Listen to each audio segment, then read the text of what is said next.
These men on skis are soldiers in the United States Army. They are members of a special military organization, which was until recently highly classified. Today, for the first time, their story will be told on The Big Picture.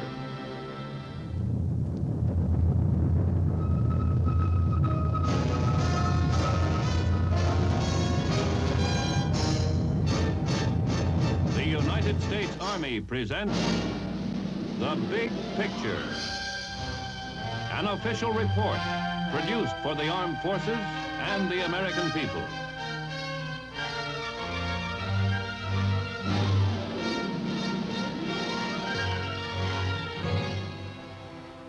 One of the great mountain chains of Europe, the Alps, stretch from the Gulf of Genoa to Vienna, rising between the plains of northern Italy and southern Germany.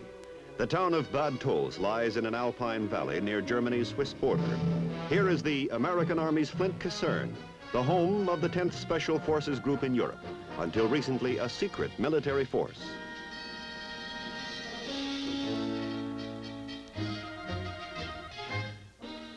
The 10th is one of 3 Special Forces groups located in Europe, in the continental United States, and in the Far East. The primary mission of all Special Forces units is to train and organize guerrilla resistance in enemy-occupied territories. This mission, of course, extends to enemy-held terrain where and when liberation movements develop.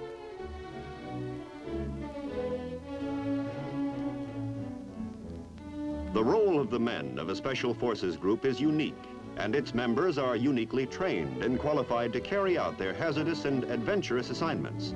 Every man is a volunteer who has passed rigorous testing. The average Special Forces team is composed of 2 officers and 13 enlisted men. Every member of the team is first trained in a particular specialty: demolition expert, communication specialist, and the like.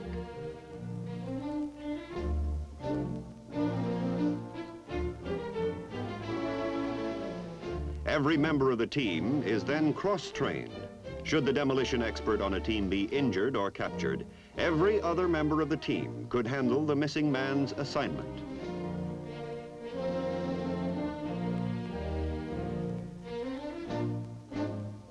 Actually, a Special Forces team member combines all the attributes of an instructor, a paratrooper, light and heavy weapons expert, and medical specialist. Operating behind enemy lines in hostile territory, communications play a vital part in the working life of a team. Communications must be maintained between the team and the partisan with whom they work, and between the team and its headquarters. Every team member is a trained radio or wireless operator. Because the job calls for rugged men with great physical endurance, calisthenics are not only an important part of the initial training period, but a day-to-day, year-round activity.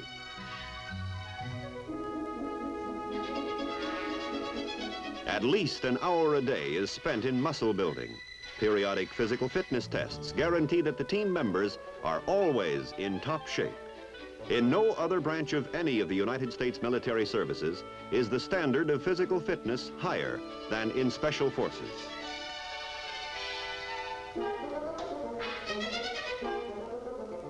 Because the teams are trained as experts in guerrilla warfare, a thorough knowledge of judo is required of the men. Among the groups at Bad Tolz, a man's hand is as deadly a weapon as a rifle or hand grenade. It takes a year to develop an adequately trained member of a Special Forces group. Language training is also included. Additional months are spent in achieving the razor sharpness required in all the skills essential to the general mission.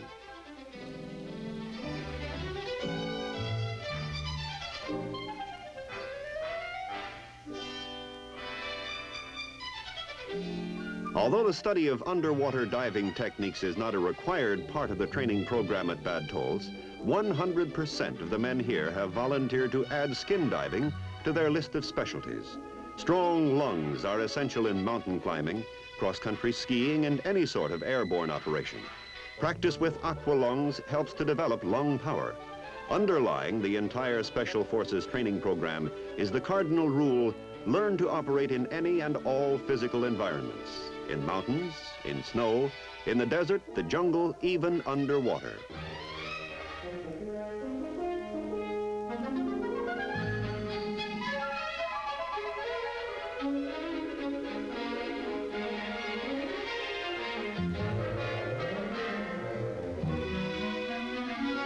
No opportunity is lost in putting the men under conditions of hardship and stress. Practice in switching aqualungs underwater helps to develop a sense of discipline under artificially severe conditions. It also makes for calm nerves in times of crisis.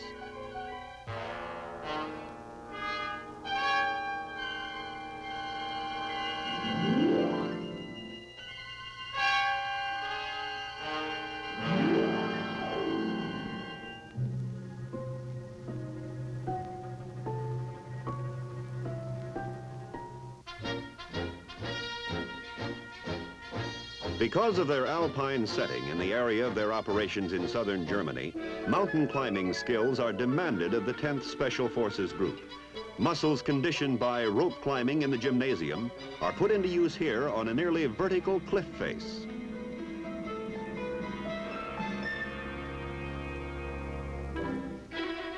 Team members must be as adept at descending mountains as they are at ascending.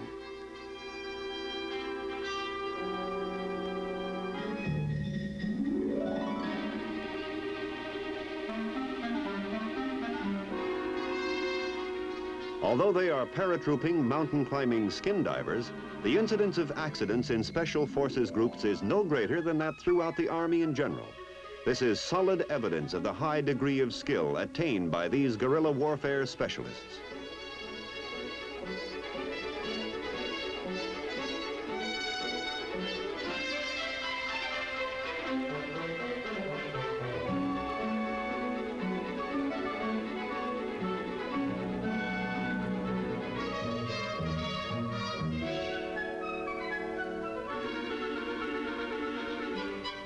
It takes 2 months to train a novice in snow techniques. Additional months of practice are needed to make these men experts.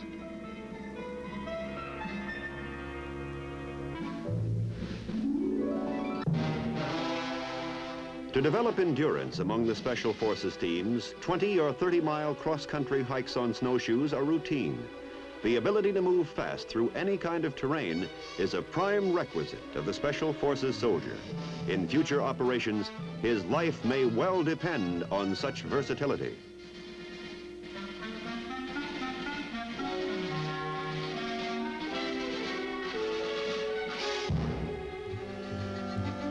Every team member is taught the basics of first aid and emergency medical treatment. More than that, one member of the team is a medical specialist. His rating is far higher than that of the ordinary medic. He's qualified to perform simple operations in the field, such as an appendectomy.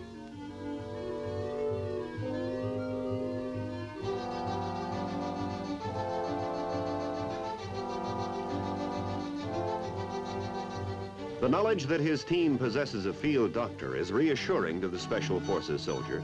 So far as possible, each team is prepared to be completely self-sufficient while operating in enemy territory.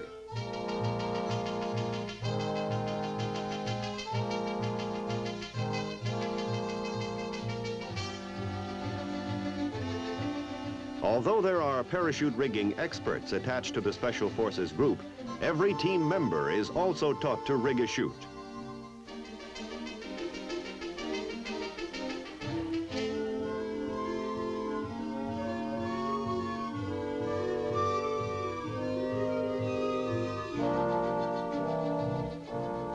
Should his unit be sent away from home base, each individual will be fully qualified to repack his own parachute.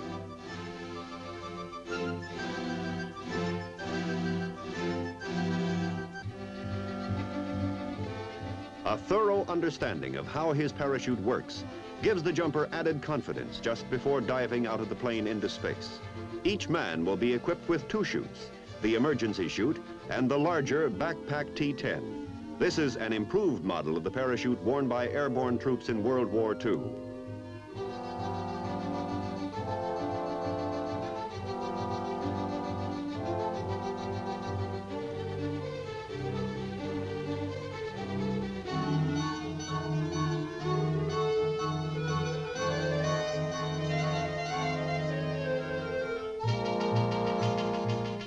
Its larger canopy and improved design make for easier descent, and the increased maneuverability reduces the chances of mid-air collisions.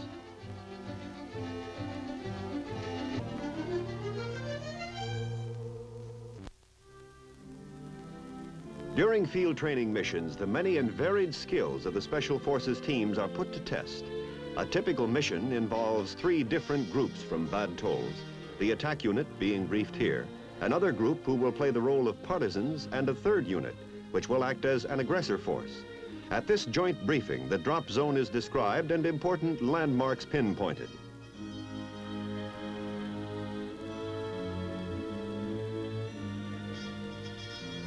Group leader First Lieutenant Thorne will describe the mission in his own words. At 0400 hours, my team, Killer Group Wolfhound, was shooted up and ready to board. Our mission was to meet with an underground partisan band and to help them destroy a vital railroad bridge in aggressor-held territory. The bridge was nestled in a narrow valley which the Air Force hadn't been able to bomb. Just getting to the bridge site was going to be tough enough. To really make things interesting, we'd been ordered to accomplish our mission within a limited time period.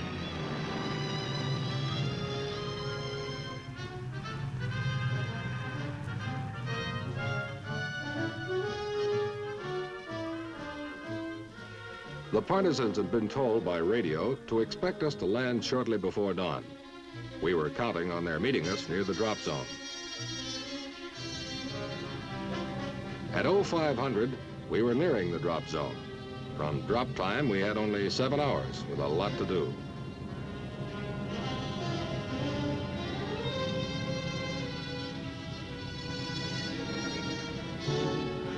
We hit the drop zone on time.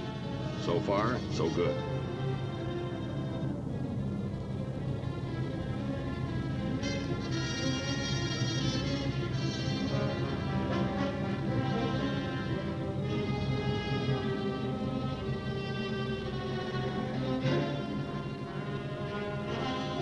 The partisans are right on the spot, ready to give us a hand when we land with our supplies and equipment.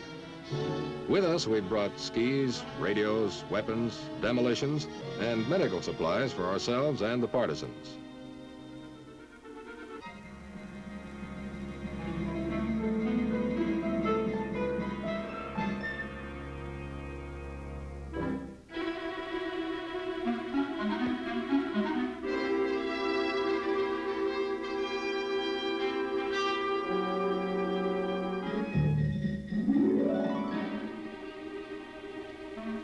Because the enemy forces no partisans are operating in this area, we can't waste time out in the open. The mountains will give us the cover and concealment we need. By ski, we head for our first destination, partisan headquarters, a few kilometers up the mountainside.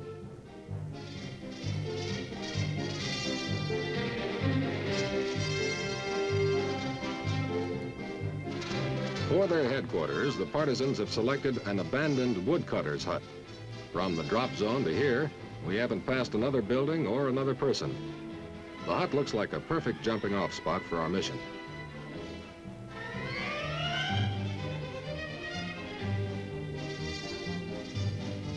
The partisan leader in the beret goes under the cover name of Eric.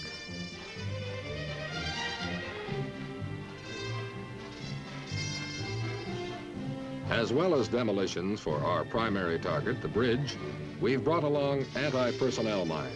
Because part of our job is teaching, we give the guerrillas a brief course in how the mines operate.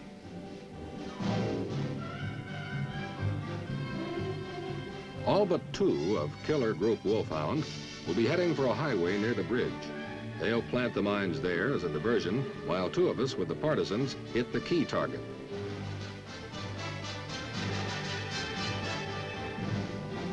It's 0700 hours when we're ready to leave the hut. 5 hours left to complete the mission. And according to Eric, who speaks English and German, we've got nearly 20 kilometers of rugged country to cover in that time. Eric also tells us that the bridge will probably be heavily guarded.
When we're within a few hundred meters of the bridge, we place our skis facing the way we've come.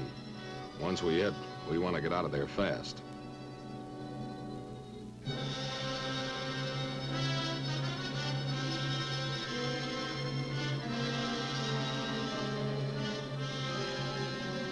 The time is now 11:45 hours. The cross-mountain hike took longer than either Eric or I figured. Now we have less than 15 minutes to line up our operation, strike, and be on our way.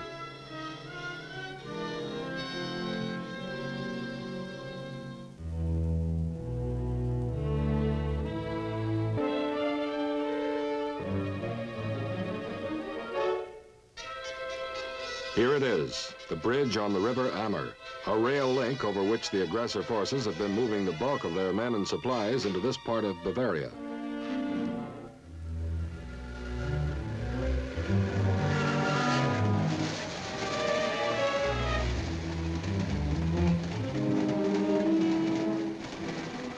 And, as warned, the bridge is heavily guarded.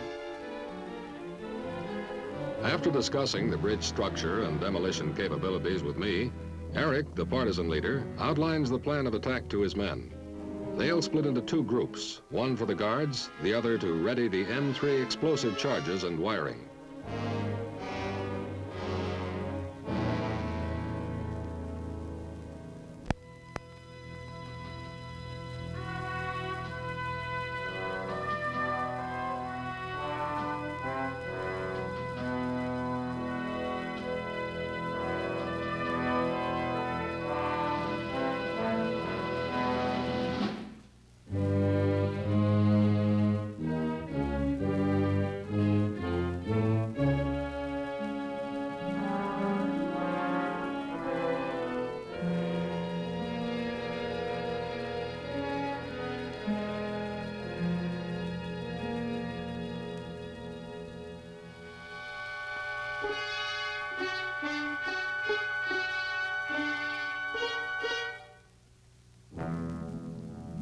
Getting the guards out of the way before they can sound the alarm is going to be one of the ticklish parts of our assignment. If the rest of my team and the other partisans have done their job, a large part of the aggressors' forces will be off on a wild goose chase. But those aggressors remaining at the command post are still too close for comfort, just up the hill beyond the bridge. We can't make a sound until we actually blow the bridge.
Time's running short. If we're going to meet the timetable laid down by the command at Bad Tolz, less than 8 minutes,